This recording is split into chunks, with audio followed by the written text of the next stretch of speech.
All right, Coach, we talked about it a bit earlier in the week, but now that you've gotten to watch Albany since, how much have they improved since you saw them in February?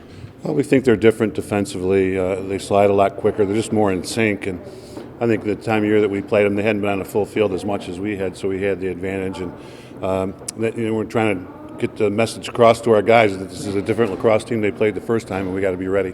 Take me through the unique challenges you guys have most every year with the graduations and getting your seniors through the day and getting to that 7:30 start time. It's a very emotional day, and the parents are here, and guys are walking the aisle, and thinking about their last 4 years. And then a few hours later, we're asking them to refocus and get ready for Albany. So it's a tricky day, and we're talking to our guys about it this week, and they just got to be mentally ready to go. A bit more into Albany. You guys shut down Connor Fields and Seth Oaks back in February. How tough is the challenge to do that again? It's tough. We want to value our possessions at the offensive end. We're hoping that we're going to have success at the face-off, and they really do a lot of things in the face-off. Double pole, try to take the ball away from Ben or Cal, and we got to be ready for that. And we want to keep the ball at our offensive end of the field as much as possible. And then when it does get down there, we got to know who they are. And they have a lot of other players that have scored goals, not as many as those two, but they've got other players off the ball that can hurt you. John, early in the year, you were saying this team shouldn't even be thinking about Final Four national title. But now you're 2 wins away from the Final Four and the national championship. What should this team be thinking right now? Well, I think most coaches will tell you have to focus on the team that you're going to be playing. And you get to start thinking too far in the future, it doesn't help your cause. And we've got enough to think about with graduation and everything else that's going on this weekend. So we need our guys to focus on Albany and one game at a time, even this time of year. So what then is the message to your team this week? The message is really we've got a lot of distractions this week. And, our goal is to, win our first NCAA game. And we've got to focus and know who Albany is, and we will. We've got an extra day actually to prepare for Albany this week. With we don't have to take a day off with the per NCAA rules. School's over. We can watch a lot of film. Finals are over, so we're getting to know Albany pretty well. Yeah, I asked a couple of players about the first game and avoiding the stumbling block, and they said, well, sometimes we may have overlooked teams, but Albany's not one of those teams that we'd overlook. Is that kind of the spoken like true coaches. thought here? Yeah, we've got to focus. We know they're good. They had us at basically 8 and 9, and I'm not sure where we fell out in the RPI. So this is a team that was ranked ahead of us for a lot of the year this year. So we've got to come ready to play. Coach, I think between Oaks and Fields, you held them to 1 goal combined. Yeah. Is that realistic to go into this game and kind of expect the same thing out of their leading goal scorers? Well, I think that you ask Mellon and Mullen, they'll probably tell you yes.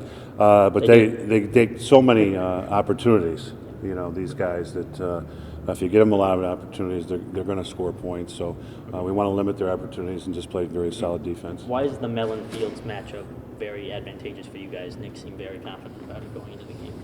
Well, I think that we've had, in Mullen's case, he's a real luxury because he can just cover. He can cover the big, strong guy. He can cover the quick guy.